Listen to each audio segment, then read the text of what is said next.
Il existe une heure précise de la nuit, généralement juste après 3 heures du matin, où les défenses de l'esprit conscient s'effondrent et où la vérité vient vous chercher. C'est une réalisation silencieuse et suffocante que vous avez dormi au volant de votre propre existence. Vous regardez le plafond, puis vos mains, puis la vie que vous avez construite, la carrière, les relations, la routine, et une question terrifiante émerge des eaux sombres de votre âme. De qui suis-je réellement en train de vivre la vie? Pendant des décennies, vous avez été un morceau de bois flotté, ballotté par les vagues, réagissant à des tempêtes que vous n'aviez pas prédites, poussé par de courants que vous n'aviez pas choisis. Vous avez été le passager de votre propre navire, convaincu que le vent était le destin et l'océan la chance. Mais cela s'arrête maintenant. C'est le moment où vous cessez de dériver. C'est le moment où vous grimpez au mât.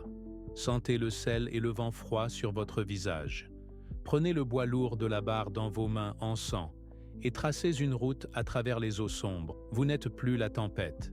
Vous êtes le vaisseau qui la navigue. Ce n'est pas simplement un changement d'avis, c'est un changement dans l'architecture même de votre âme.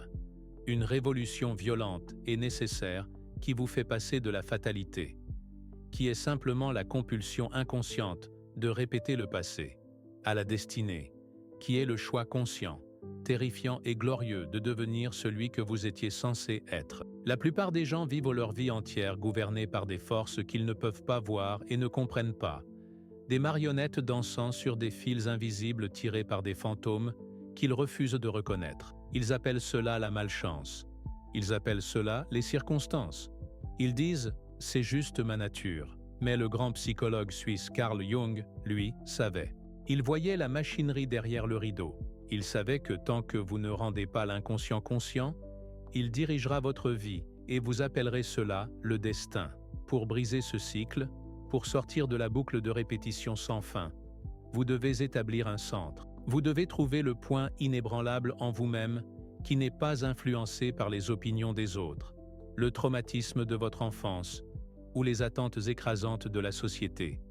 C'est l'éveil du moi au soi. C'est la réalisation qu'il y a un capitaine sur ce navire et que ce capitaine, c'est vous. Mais prendre le commandement n'est pas un couronnement pacifique ou une transition de pouvoir en douceur. C'est une déclaration de guerre contre le chaos qui vous a gouverné pendant si longtemps. Alors que vous vous tenez à la barre, enfin éveillé, la première chose que vous remarquez est que vous n'êtes pas seul sur ce navire. Il y a des ombres sur le pont, bougeant à la périphérie de votre vision. Il y a des saboteurs dans la cale, perçant des trous dans la coque. Cela nous amène à la confrontation la plus difficile, la plus douloureuse et la plus essentielle de votre vie. La rencontre avec votre propre ombre. Pendant des années, vous avez ressenti une résistance. Vous avez eu l'impression qu'il y avait un ennemi là-dehors, bloquant votre chemin. Un patron qui vous sape, un partenaire qui vous provoque, un système politique qui vous opprime, un monde truqué contre vous. Vous avez dépensé votre énergie à livrer des batailles à l'extérieur, convaincu que le monstre était à la porte. Mais la vérité dure et inflexible est que l'ennemi a été à l'intérieur du périmètre tout ce temps. L'ombre n'est pas un démon de l'enfer.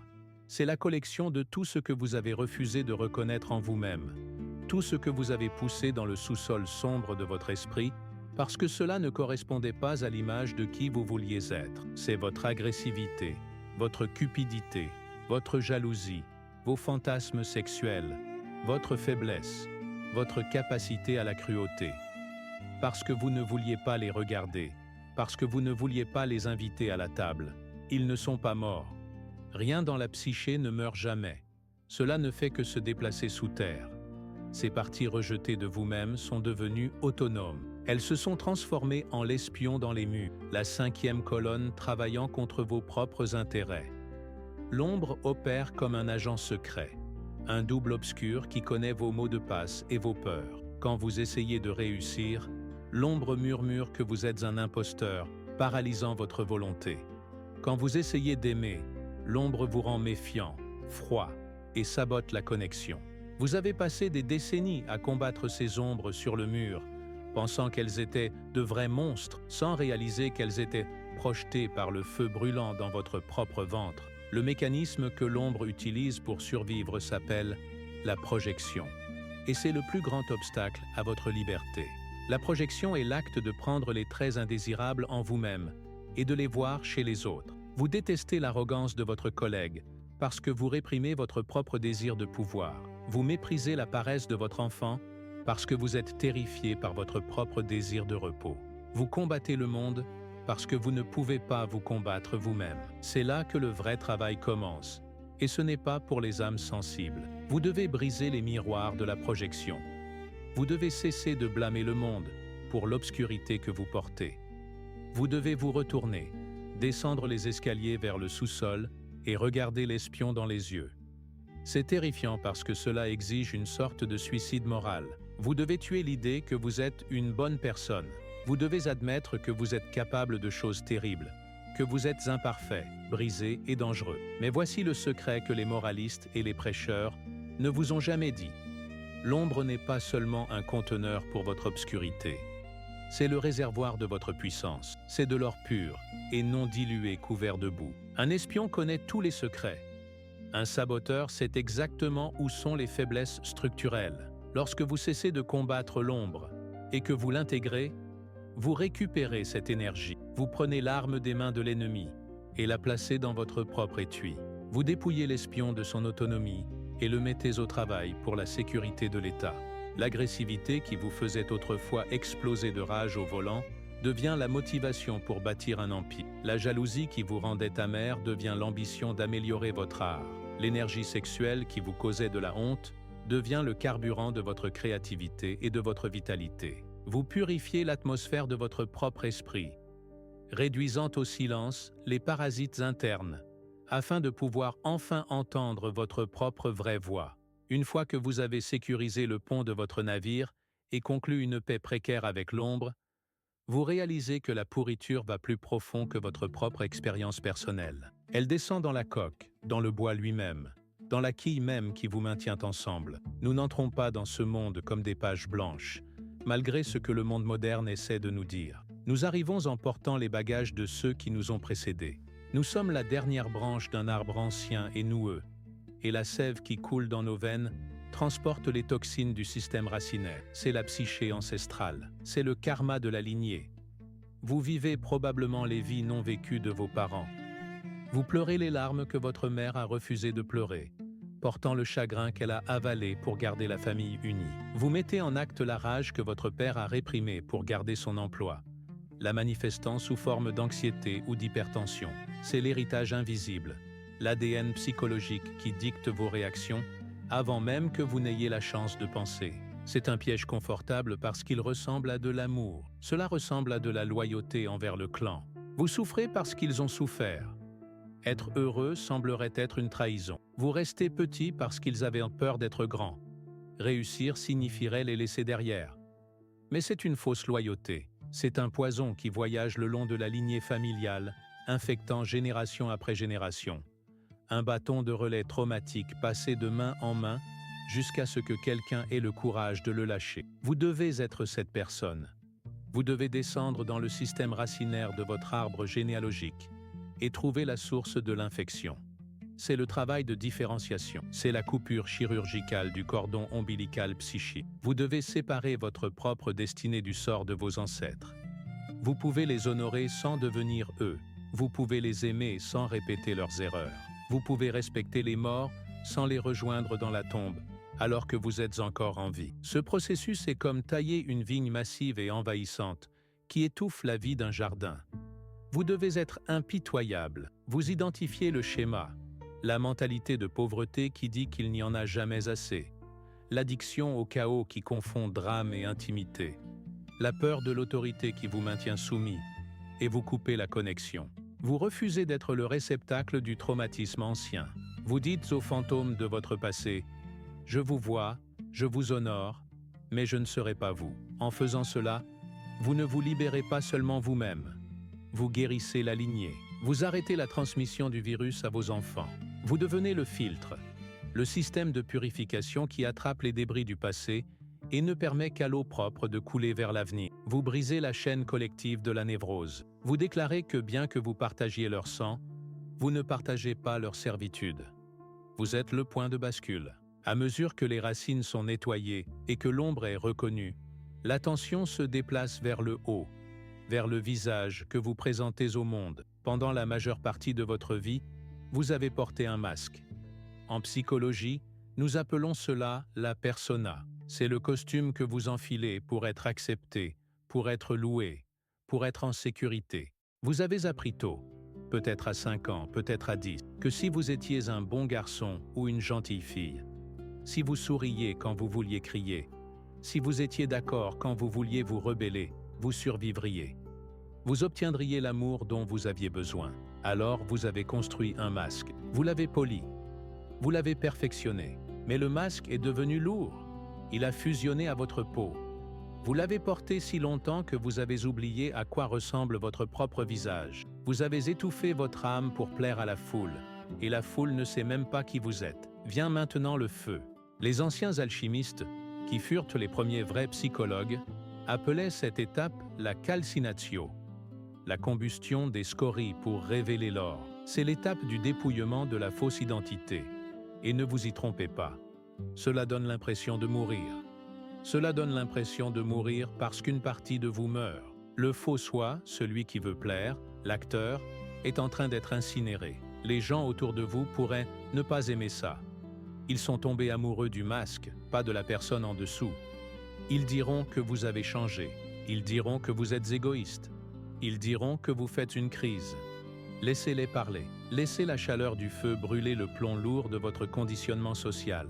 Laissez-la incinérer le besoin désespéré d'approbation qui a fait de vous un esclave de l'opinion des autres. Laissez-la réduire en cendres les faux récits que vous avez construits pour votre sécurité. Ce qui reste dans le creuset après que le feu a fait son œuvre est l'or de votre vraie nature. Il est indestructible. Il est pur. C'est qui vous êtes quand vous n'essayez pas d'impressionner qui que ce soit, quand vous n'essayez pas de tirer parti d'une situation, quand vous n'essayez pas d'être bon. C'est le passage de paraître être à simplement être. Vous ne jouez plus un rôle dans la pièce de quelqu'un d'autre. Vous écrivez vos propres répliques. L'énergie que vous gaspillez à maintenir la façade, l'épuisement de faire semblant, le calcul mental pour gérer la perception, vous est maintenant rendu. Vous vous sentez plus léger, plus vif, plus présent. Vous avez traversé le feu et survécu, et vous réalisez que la chaleur ne peut pas blesser l'or. Elle ne fait que l'affiner, mais vous ne pouvez pas rester dans le feu pour toujours. Vous devez bouger. Vous avez dégagé le navire, nettoyé la coque et enlevé le costume. Maintenant, vous devez naviguer vers l'inconnu. C'est la phase de l'imagination active, le voyage du héros dans le monde souterrain. L'océan de l'inconscient est vaste et rempli de monstres, mais il est aussi rempli de trésors. Vous ne pouvez pas attendre que la vie vous arrive. Vous devez vous engager avec elle. Il y a des territoires dans votre propre psyché que vous avez cédés à la peur. Il y a des impulsions créatives que vous avez abandonnées parce qu'un professeur vous a dit que vous n'aviez pas de talent. Il y a des rêves que vous avez laissés mourir dans le froid parce qu'ils n'étaient pas pratiques. Il y a des parties de votre personnalité, votre affirmation de soi, votre sauvagerie, votre joie, qui ont été prises en otage par le dragon de l'anxiété. Vous devez devenir le participant actif de votre propre sauvetage. Ce n'est pas une méditation passive où vous vous asseyez et videz votre esprit. C'est un raid. C'est une mission de récupération. Vous plongez dans le ventre de la baleine, non pas pour mourir, mais pour récupérer la perle de grand prix. Vous allez aux endroits de votre esprit qui vous effraient le plus, car c'est là que l'énergie est piégée. Le dragon garde toujours l'or. La chose que vous avez le plus peur de faire est généralement celle qui vous libérera. Vous affrontez les voies internes du doute et vous négociez avec elles. Vous reconquérez le terrain qu'elles ont volé. Vous drainez le marécage de l'inconscient, où les émotions se reproduisent comme des moustiques et la malaria, et vous construisez un sol solide. Vous prenez possession de votre propre esprit. Vous dites, cette terre est à moi. Je vais la cultiver. Je vais bâtir dessus. À mesure que vous reconquérez ce territoire, que vous intégrez l'ombre et brûlez la persona, vous remarquerez un changement profond dans vos niveaux d'énergie. Lorsque vous êtes en guerre avec vous-même, lorsque vous réprimez l'ombre et soutenez le masque lourd, vous êtes chroniquement épuisé. Votre moteur se bat contre les freins. Vous conduisez avec le frein à main serrée. Mais maintenant, les freins sont lâchés. Le barrage a cédé. C'est le retour de la libido. nous ne l'entendons pas seulement au sens sexuel, bien que cela en fasse partie, mais au sens jungien d'énergie psychique pure et brute. C'est la force vitale elle-même. C'est la volonté de vivre, de créer, de se connecter. L'énergie qui était autrefois liée à la névrose, à l'inquiétude, au maintien de secrets envers vous-même, est maintenant disponible pour vivre. Vous ressentez une montée de vitalité que vous n'avez pas ressentie depuis que vous étiez enfant. Vous redevenez créatif. Vous ressentez un sentiment de flux. Et puis, quelque chose d'étrange, presque magique, commence à se produire. Le monde extérieur commence à refléter le monde intérieur. Vous commencez à voir des signes. Vous pensez à une personne que vous n'avez pas vue depuis 10 ans, et elle vous appelle 5 minutes plus tard. Vous avez besoin d'une solution à un problème, et un livre tombe de l'étagère ouvert à la page exacte dont vous aviez besoin. Vous faites un rêve, et le lendemain, le rêve se joue dans la réalité.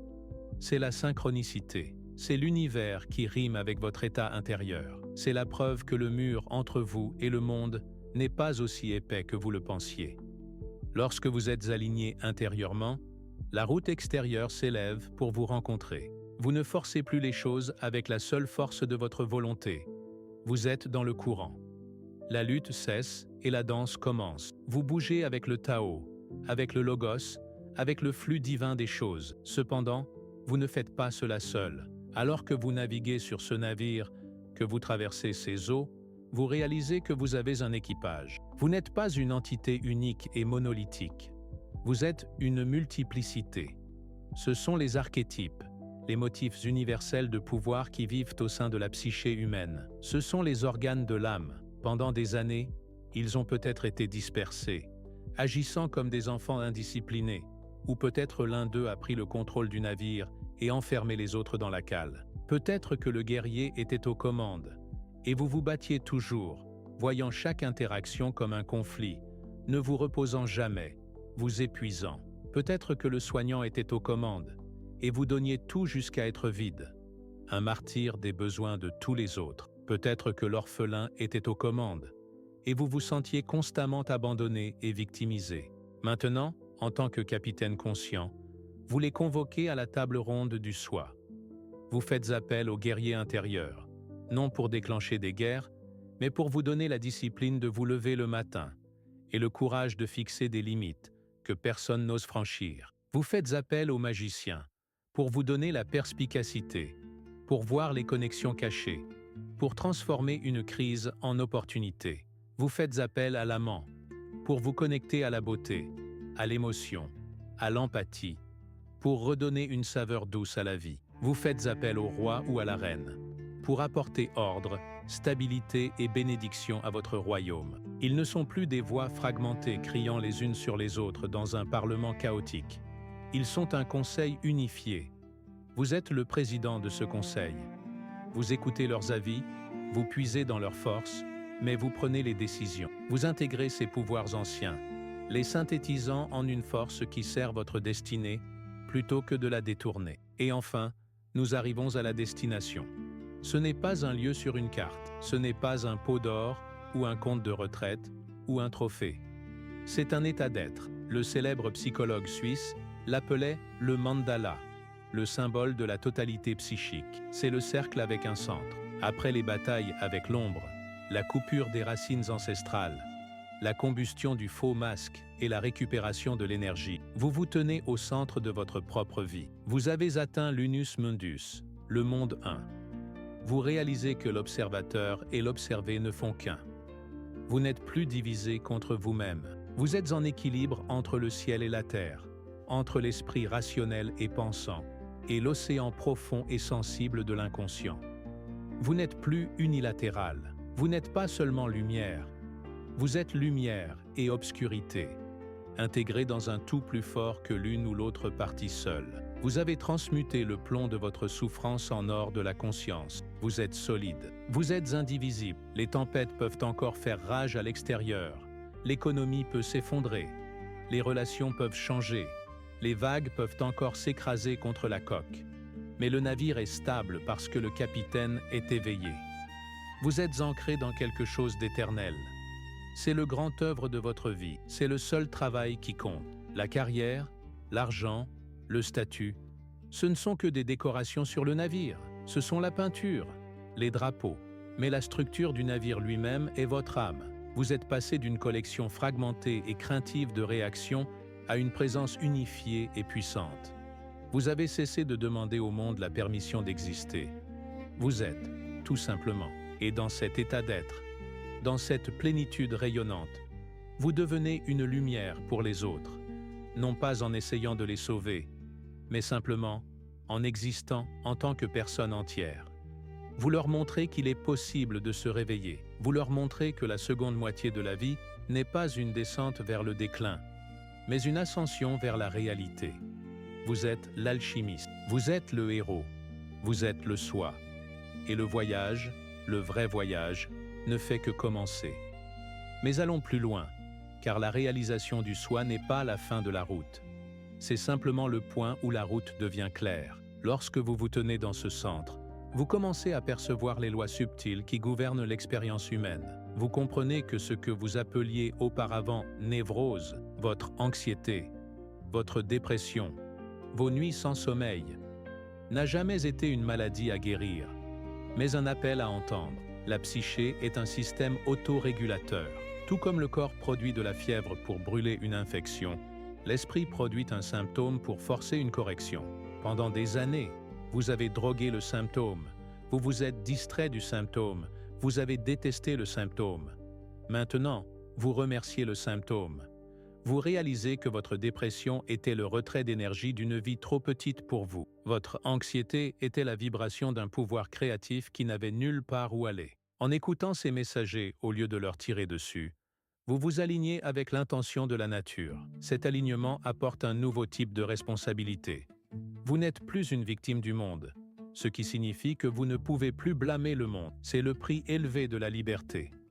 Si vous êtes le capitaine, alors le cap est le vôtre. Si vous heurtez un récif, c'est votre erreur. Si vous découvrez un nouveau continent, c'est votre découverte. Cela terrifiait l'ancien vous, celui qui voulait un sauveur, un gourou ou un parent pour lui dire quoi faire. Mais le vous éveillé, le vous intégré, savoure cette responsabilité. Vous comprenez que le poids de la barre est la preuve de votre libre arbitre. Vous cessez de chercher une validation externe parce que vous avez un baromètre interne. Vous savez quand vous avez agi avec intégrité. Et vous savez quand vous vous êtes trahi. Et les applaudissements d'1 million de personnes ne peuvent pas vous réconforter si vous avez violé votre propre âme. Tout comme la condamnation du monde ne peut pas vous nuire si vous êtes aligné avec votre propre vérité. Considérez à nouveau le concept de fatalité. Les anciens croyaient que 3 déesses filaient le fil de votre vie, le mesuraient et le coupaient. Cela semblait immuable.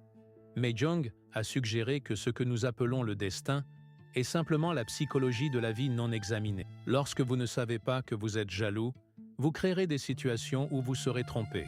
Lorsque vous ne savez pas que vous êtes agressif, vous provoquerez des attaques.